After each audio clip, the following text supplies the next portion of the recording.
The result of the experiment was extremely successful, as some boys opted to attend the reading clinic for more than 1 year, and I see some of them here this morning that were here last year. We have increasing numbers here this morning because many primary school boys tell their friends about the clinic.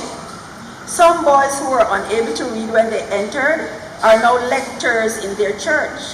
Some have advanced to the form above at their schools, and some are students at the Samuel Jackman Prescott Institute.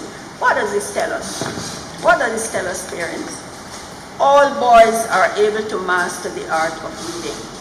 All boys are able to master the art of reading. Now, one of the current challenges faced by educators in this highly technological, fast-paced environment is understanding how to make education relevant to young people and establishing the type of classrooms where there is continued active engagement.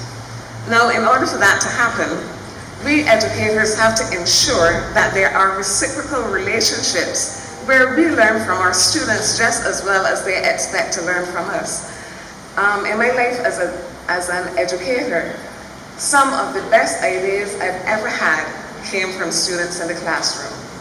And I remember I was teaching a class, this was industrial chemistry at the college, and I was telling them about Point Lisa's estates in Trinidad, where you have all of the chemical industries.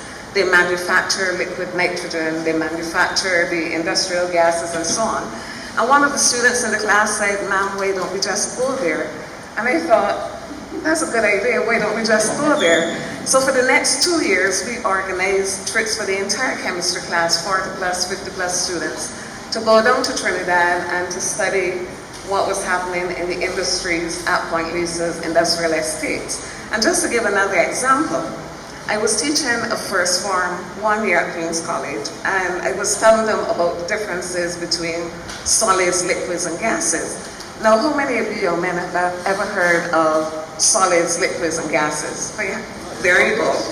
So I was explaining the difference between liquids and solids, and I said one of the properties of liquids is that you could pour them.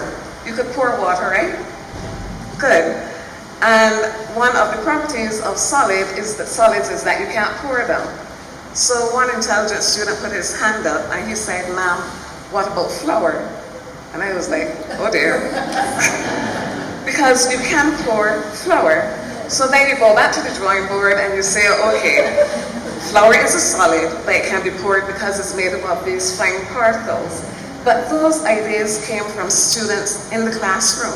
And that constant re-engagement is what helps us to get our education system even better.